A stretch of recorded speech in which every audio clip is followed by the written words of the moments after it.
things he needs to do in order to be dominant at his position. What does Peter Wood's versatility bring to this defensive line? Peter Wood's versatility. What does that bring to this defensive line? How does that help y'all coach and fit schemes that you need to fit? I think, just kind of defensively schematically what we do, we run a multiple number of different fronts. And, that's the unique thing about, choosing Clemson. If you're a high school kid, man, Peter's going to line up across the line of scrimmage. And we cross-train all our defensive line to be able to play across the line. And so with Peter, and a lot of our guys can play inside and outside. And so you can use them in multiple different ways. And anytime you got a, player like Peter Woods, who has the tools to be really, really good, you want to have a lot of versatility. And a lot of guys do. But Peter obviously helps us outside and inside. And so you'll see him line up in a number of different places as well of all of our defensive linemen. Because I want athletic D linemen that can play across the line of scrimmage, and so that's how we kind of we'll be able to utilize him, and so that helps us anytime you can play multiple positions. What's going to be that percentage? What's going to be that percentage of Peter playing inside outside? I really don't know. I think that's just going to be based upon opponent week to week, and so. He's been, trained and prepared for that throughout the spring. And so, I can't really just foresee what percentages of where he's going to be most of the time or not. That's going to be a kind of week-to-week thing, day-to-day. But he's not the only one. Peyton Page can play outside and in, as well as Trey Williams and a lot of other defensive linemen that are, very athletic, can play inside and outside. And so schematically, we've just kind of, created where they can move across the line of scrimmage. At 19, he kind of goes from pup to chief of the group, right? Have you talked to him about how the spotlight's going to get a little bit bigger, a little bit brighter, just how to handle the expectation of leading on and off the field even at just 19 years old? Oh, you talking about Peter? Yeah. Oh, yeah. It's just that Peter just got to be himself, and just continue to just get better, each and every day, 1% better. And that's what I always challenge my guys to do. And, he just, he's been great. He's a leader on and off the field. Obviously he's not perfect. There's areas of his game that needs to get better. And there's other, ways in his leadership that needs to improve. But he's doing those things. He's been working really, really hard this offseason.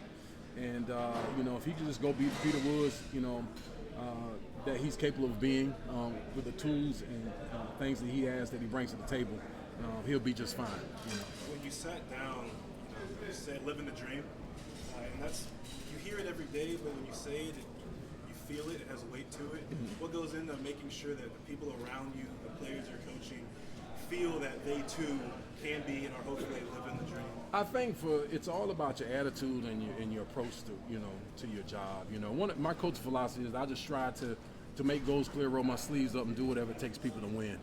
And so when I come in this building every day, it's my job to let my energy and my effort and my attitude be contagious, not only to our players, but everybody in this building, to our staff as well. And so that's always been my goal. And, and really help people to recognize that this is not an obligation, but just it's an opportunity for you to be here. Because I know that there are thousands of coaches that would love to be sitting in this chair right now in front of, 15 cameras and working here in this building to be a part of this program. And so I'm truly grateful for it. I don't take it for granted. And so, for me, regardless of what's going on outside, the building, because life happens to us all, it's that, I'm excited to be here. And my goal is just to help Coach Sweeney, help this program, help our coaches, help everybody in every department just win and make this place a better place, and that's always kind of been my mindset. Was there a moment this spring where you felt really proud to be a part of this program? I felt proud to be a part of this program the last 20 years since I've been going. I'm going to my third year here, and just really proud of our guys, our team, just the kind of way they've come together off the field. I think that's one of the emphasis that I placed just in our defensive line, on our defense, across the team, just spreading the news about get to know each other outside of the building, get to know who you're lining up next to, because it becomes more important to you when you know that you're lining up, next to your brother, not just your teammate.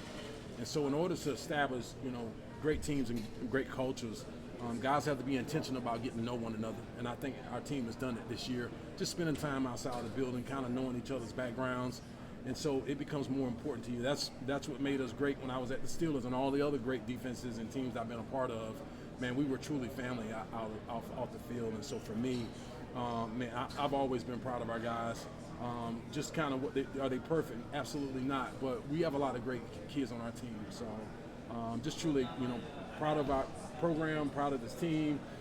Man, proud of Coach Sweeney, love him to death. Just, being a Clemson alumni and just kind of the things he have implemented and put in this program and put us really on the map, just with the success he's had and how he allows us as coaches to be great husbands,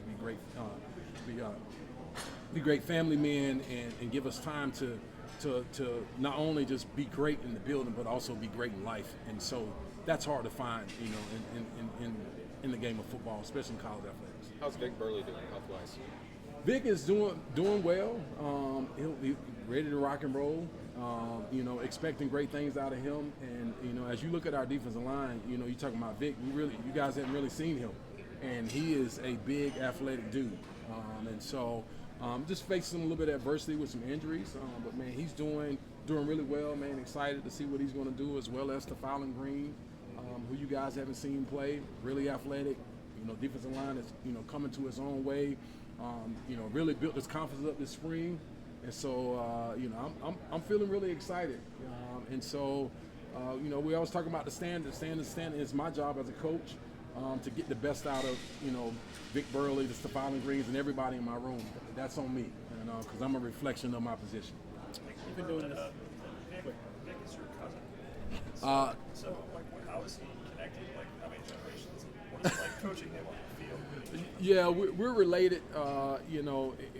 It might be a third or fourth cousin, but there's a relation there.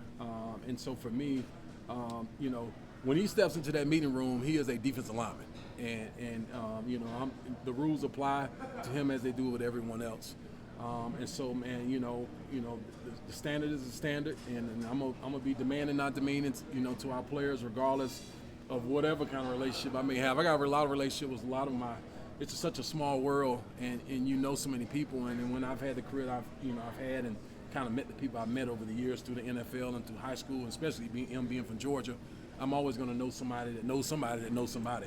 And so, but for him, it hasn't been an issue for me, and I challenge him every day just like I challenge everybody else. So You've been around this a long time. When you've got an opener like you guys have this year, does that change anything when you get to fall camp as you're getting ready for the season ahead? When you talk to your guys to make sure they're ready for game one. Obviously last year game one didn't go very well. This year you got Georgia staring at you. Right. We're playing a team that's a powerhouse. I mean, they've got had a lot of success over the last 3 to 5 years, 2 national championships. They got great coach staff, we got great players, and so it's going to be a huge challenge for us game one. And so, man, that doesn't start in training camp. That starts in the off season. It started in January as soon as the season was over with. You start preparing daily, and I've always challenged my guys to create daily habits and make daily decisions that your future self will thank you for.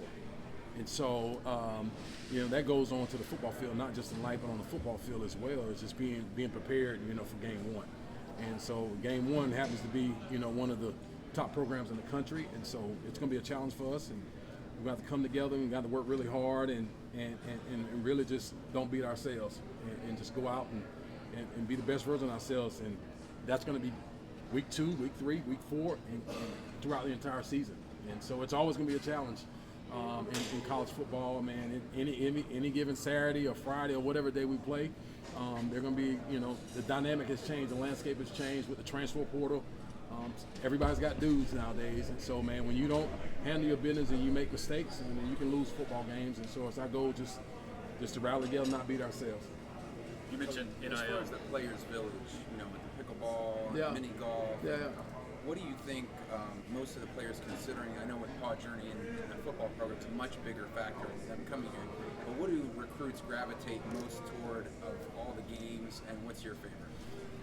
Well, let's just be very clear about, the facilities and bowling and the pickleball. We have one of the top facilities in the world, but with the landscape of NIL and things, those things that kind of change the importance of how important that really is in recruiting. I mean, everybody reads the papers and you see what's going on in college athletics, and I think that, there's a lot of great facilities in the country, but are those facilities really determine people's decision to go to school? Probably not, and there's a very few percentage of high school athletes that are making decisions based upon that, and that's where we're at right now. But yeah, we got a lot of great pickleball and putt-putt golf, and we have a bowling alley, we got golf simulators, we got a barber shop, we got everything you want. This is like a mini Six Flags here. But at the end of the day, I mean, I enjoy everything that's here. I think it's awesome, but in terms of high school athletes, do they love it? Yeah, they love it. But at the end of the day, it's is that going to determine their decision? Yeah and no. So that's kind of my opinion. To follow up on NIL stuff, obviously Clemson has a pretty publicly different strategy than a lot of programs with that. How important is it to you and to the program to kind of uphold that, and has it made recruiting tougher, easier, kind of in between? No, for me, I mean, recruiting, I don't really consider it recruiting. It's about really building relationships. NIL is present, man, it's really helped a lot of people, and I'm all for it, And my biggest, kind of take on NIL for our players, and I want them to take advantage of what's present for them to have, is just having financial responsibility with the money they have. I think a lot of people would agree with me about that. It's just saying, hey, okay, fine, we can pay the players, but let's make sure we're equipping them with financial literacy and teaching them how to manage their money, because we're paying 17, 18, and 19-year-old a lot of money, and so I think that's really important. In terms of NIL, I mean, it is what it is. I don't think we've lost.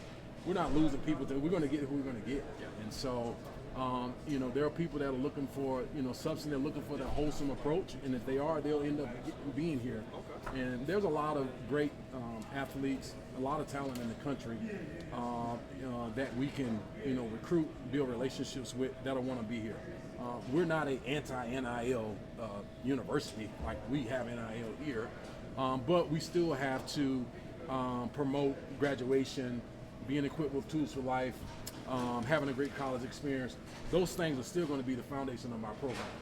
We're not going to let NIL be the number one thing, the reason why you want to come to Clemson. I want you to choose Clemson because you love our facility. You love Paul Journey. You love our game day experience. You love our fans. You love the fact that you can have a lifelong relationship with people for the rest of your life. And then, yes, you'll have an opportunity to take advantage of the NIL space. And so we do have NIL, but that's not something we use we're not going to promote it to be the number one thing to get players to come in. We really believe in relationships, and that's how Coach Sweeney has built this culture. It's built upon relationships. What can someone like Devontae Capehart do to continue to build off of what was a strong finish to last year? He just need to continue just to take care of his body, train hard, and just really be the best version of himself on and off the field. That's what he needs to do. And just be Devontae. He's 6'5", 320, and man, he's always had the tools, but just kind of had a little bit of adversity with some injuries, and but he's always been great. And he showed up last year, built his confidence back up. I think he lacked a little bit of confidence the first 2 years, man. When you've experienced a lot of adversity and you had a lot of injuries and you're not being able to be on the field, that kills your confidence. And so he's built his confidence back up. So I'm really excited to see what he can do, and I think he's going to have a really good season. Vic, other than just staying healthy, yep. What's the next step for him development-wise? That's it. Just need to stay healthy. For the few plays, I mean, he came in the spring and had 6 one-on-ones and won every single one of them in a row. And so just getting him healthy on the field, building his confidence back up, just like I talked about Devontae Capehart. Anytime you've experienced a lot of adversity, especially with injuries, not being able to be on the field, that messes with your confidence. And so, man, he's building his confidence back up. Man, I think Pat has done a really good job in the training room, and our strength lab with Coach Basson and Dennis Love and all those guys in the weight room have done a really good job of just getting his strength back, building his confidence back up. And so just really excited to see what he's going to do. But the biggest thing for him is just staying healthy. And if he can keep him healthy, he can be a force to be reckoned with. When it comes to Peter Woods, having a player that young learn so many different techniques and positions on the defense offensive line. Yeah. Is that tough on him, or is he just